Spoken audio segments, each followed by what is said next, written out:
নমস্কার বন্ধুরা, আজকে আবার একটি নতুন ভিডিও নিয়ে চলে আসলাম। আমি কথা দিয়েছিলাম আপনাদেরকে যে আমার ভাই ভাস্করের বিয়ের ভিডিও যেমন আপনাদের সঙ্গে শেয়ার করেছি, তেমনই আপনাদের সঙ্গে শেয়ার করব ও রিসেপশনের ভিডিওটা। রিসেপশনটা যেখানে হয়েছিল সেখানকার সকাল এবং রাতের অ্যাম্বিয়েন্সটা কেমন ছিল সেটাই আজকে এই ভিডিওর মাধ্যমে আপনাদের সামনে তুলে ধরবো। সত্যি কথা বলতে অ্যাম্বিয়েন্সটা এতটাই সুন্দর ছিল যে মন কেড়ে নেওয়ার মতন। আমাদের প্রত্যেকেরই এত পছন্দ হয়েছিল যে সকালের অ্যাম্বিয়েন্সটা দেখার পরে রাতের অ্যাম্বিয়েন্সটা দেখার জন্য আমরা প্রত্যেকেরই ভীষণই এক্সাইটেড ছিলাম। তাড়াতাড়ি করে লাঞ্চ সেরে চলে গিয়েছিলাম বাড়িতে।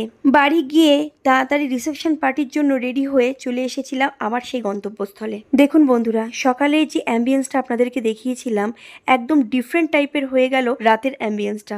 এত সুন্দরভাবে সাজিয়েছিল, সত্যি চোখ ধাঁধিয়ে যাওয়ার মতন। আর সব থেকে বড় জিনিস হচ্ছে যে ওই দিন কি বৃষ্টি হওয়ার কথা ছিল কিন্তু হয়নি। এত সুন্দর অ্যাম্বিয়েন্স, এত সুন্দর ওয়েদার, এই সব কিছু মিলিয়ে কিন্তু ওই দিনটা খুব দারুণভাবে আমাদের সকলের কেটেছে। ভাইয়ের বিয়ের প্রতিটা মেনু যেরকম সুন্দর হয়েছিল ঠিক সেরকমই বৌভাতের মেনুগুলো কিন্তু খুবই সুন্দর হয়েছিল। ভাইয়ের পরিবারের প্রতিটা সদস্যের ব্যবহার এত ভালো, এত ফ্রেন্ডলি যে আমাদের কখনো মনেই হয়নি যে আমরা ওনাদের গেস্ট, মনে হয়েছে আমরা ওনাদের পরিবারেরই একজন। সত্যি ভাস্করের বিয়েটা নাচ গান আনন্দ মজা করে এত সুন্দরভাবে কেটেছে যে বিয়ে থেকে বৌভাত পর্যন্ত কিভাবে কেটে গেল টেরই পেলাম না। যাই হোক, ভগবানের কাছে ওদের জন্য একটাই প্রার্থনা করব যে ওদের এই বিবাহিত জীবন সুখে আনন্দে খুশিতে ভরে উঠুক। আমার ভাই ভাস্করের রিসেপশন ভিডিওটি আপনাদের কেমন লেগেছে অবশ্যই কিন্তু কমেন্টে আমাকে জানাবেন। আর ভিডিওটি ভালো লাগলে পরে অবশ্যই লাইক করবেন, শেয়ার করবেন এবং আমার পেজটি ফলো করবেন। তো আজকের মতন ভিডিওটা আমি এখানেই এন্ড করছি।